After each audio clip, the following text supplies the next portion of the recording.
Y es lunes del doctor Juan Ramón de la Fuente, coordinador del Seminario de Estudios sobre Globalidad de la UNAM, presidente del Consejo del Instituto Aspen, México. Y querido Juan Ramón, ¿cómo estás? Buenas tardes. Buenas tardes, Joaquín. Pues aquí empezando la semana, como todos en este país.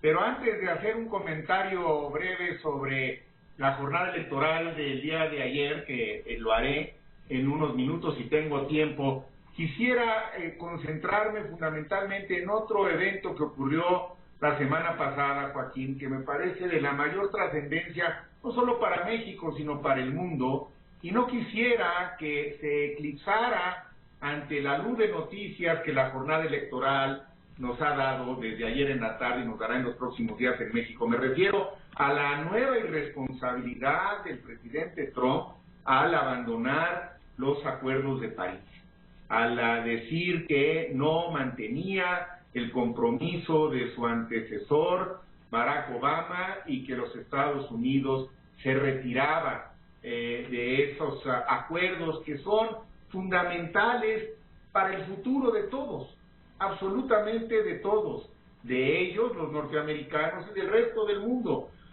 Recientemente he estado insistiendo en esta pregunta que le hemos comentado aquí, de a quién le importa el futuro. Me da la impresión de que es realmente muy trágico que al presidente de los Estados Unidos no parezca importarle el futuro de todos lo suficiente como para mantener un acuerdo que, Joaquín, nos tardamos 21 años en construir.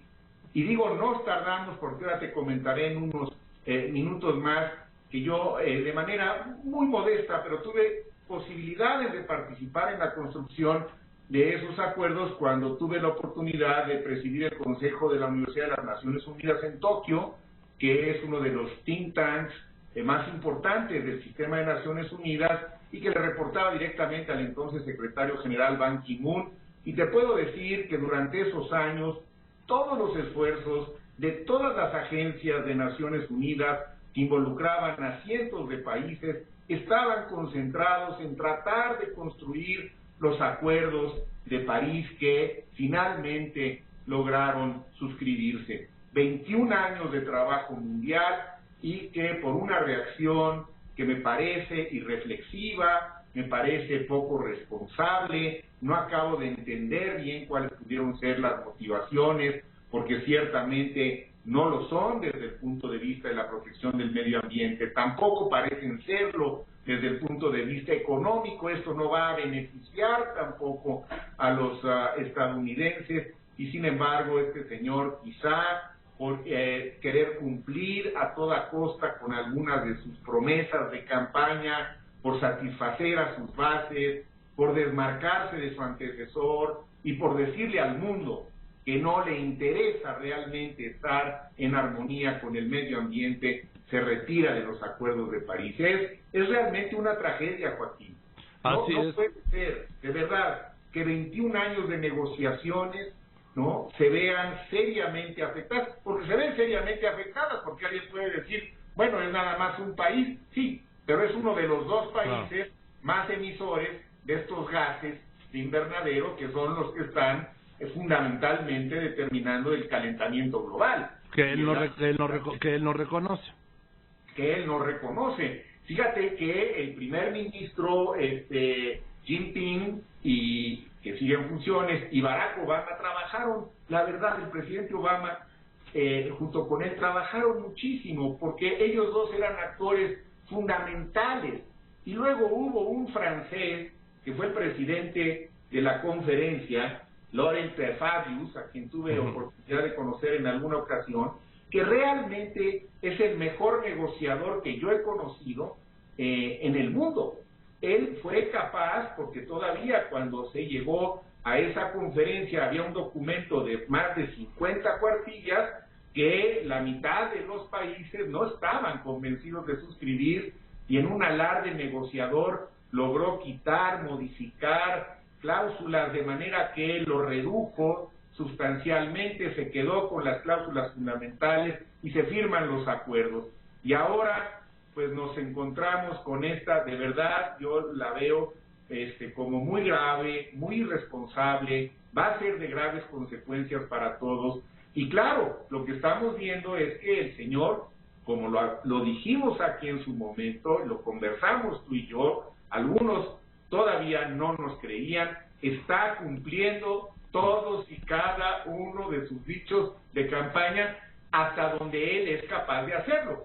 Otros se los han detenido, las instancias norteamericanas encargadas de generar algunos contrapesos, cuando hay sobre todo argumentos legales, pero cuando no, él va sobre lo que nos advirtió, sobre advertencia, no hay ni gran tragedia ambiental, me parece. Bien, esto es lo del tema global. Ibas a hacer un comentario, me dijiste, del proceso electoral de ayer. Lo que yo llamaría las lecciones de las elecciones, Joaquín, de ayer, allá de que todavía hay dimes y diretes y no está del todo claro, oficializado por lo menos, cómo quedaron los resultados. Qué bueno que cada partido que esté en desacuerdo con lo ocurrido se mueva en los términos legales que proceden, presente sus pruebas y haga sus alegatos. Me parece que esto forma parte del proceso. Pero lo que a mí me queda como una primera lección muy clara, Joaquín, es que si no tenemos la capacidad de reflexionar sobre lo que nos va a ocurrir el próximo año, y dada la pluralidad del país y la fragmentación que estamos viendo, vamos a tener un escenario similar el próximo año, en donde quien resulte ganador no tendrá más allá de 1/3 de los votos. No es posible, con la pluralidad política de México y la fragmentación de las fuerzas políticas que contiendan, que alguien pueda ganar en una primera instancia con una mayoría más representativa. 30%, 32%, me parece que de todas maneras es una primera minoría que lo que muestra es que el 70% de ese electorado no está de acuerdo con esa opción, y mi pregunta una vez más es, ¿y cómo se van a construir entonces las mayorías estables que se requieren para gobernar? Todavía, Joaquín, creo que si aprendemos esa lección, estamos a tiempo de repensar opciones viables para que esto pueda tener una solución por la misma vía democrática. Y me estoy refiriendo o a la segunda vuelta o a las coaliciones de gobierno, que no son lo mismo que las alianzas electorales. La lección reciente de Francia, claro, compararnos en democracia con Francia es un poco atrevido. Y más que en democracia, Juan Ramón, con las leyes electorales de Francia y con las leyes electorales en México, que aquí son una camisa de fuerza. De acuerdo, y con la madurez democrática de la sociedad francesa, que creo que también hay que darle mérito. La nuestra ahí va avanzando, pero tienes toda la razón, el marco jurídico, las leyes son muy distintas, las de allá me parecen mucho mejores. Pero aún así, Joaquín, yo no favorezco tanto la segunda vuelta, pero sigue siendo, en mi opinión, una mejor opción que quedarnos con una elección tan fragmentada. Hace unos días María Amparo Casar, en un artículo muy lúcido, nos decía, todavía es factible, si las fuerzas políticas se ponen de acuerdo, que pudiera haber una segunda vuelta. A mí lo que me ha parecido más sensato, y lo he dicho en muchos foros, y lo he escrito, es que pensemos en serio en los gobiernos de coalición, que no es lo mismo que las alianzas electorales. Las alianzas electorales son simplemente un acuerdo para ir y ganar la elección, y luego ni siquiera ya a la hora del festejo ya uno de los aliancistas ya se peleó con los otros, ya no fue. Los gobiernos de coalición, que sí son factibles, la primera vez que yo escuché una explicación clara de esta idea, se le escuché hace algunos años a Jorge Carpizos, que era no solo un gran jurista, Carpizos, sino un hombre que entendía muy bien este tema de las coaliciones de gobierno, y lo que Jorge nos decía desde entonces era muy claro: se necesitan fundamentalmente seguir 3 pasos para poder hacer una coalición.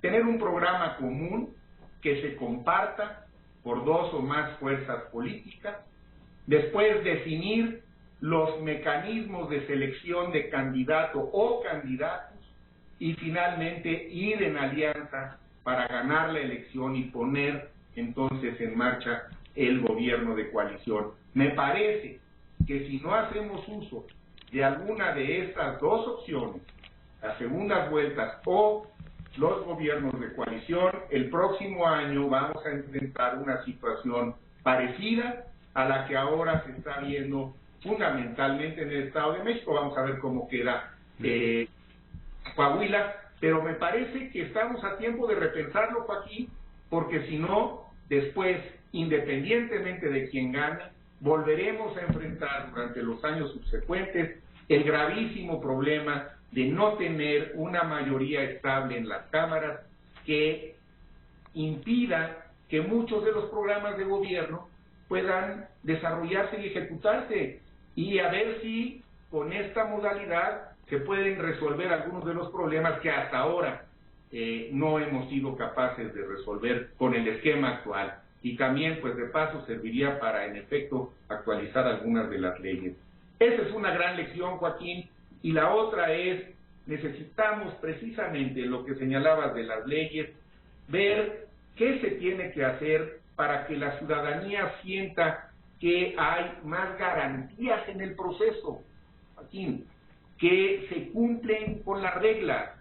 Y te pongo un ejemplo que ha sido, bueno, pues en fin, otra vez, muy notorio en este último proceso, el del financiamiento de las campañas. No se cumple con el financiamiento de las campañas, y eso de entrada genera una enorme desconfianza en la ciudadanía. Entonces, bueno, hay lecciones de estas elecciones, yo me quedo con estas dos, y a ver qué pasa, pero espero que pueda haber alguna corrección para que no estemos confrontados con esta misma situación el próximo año.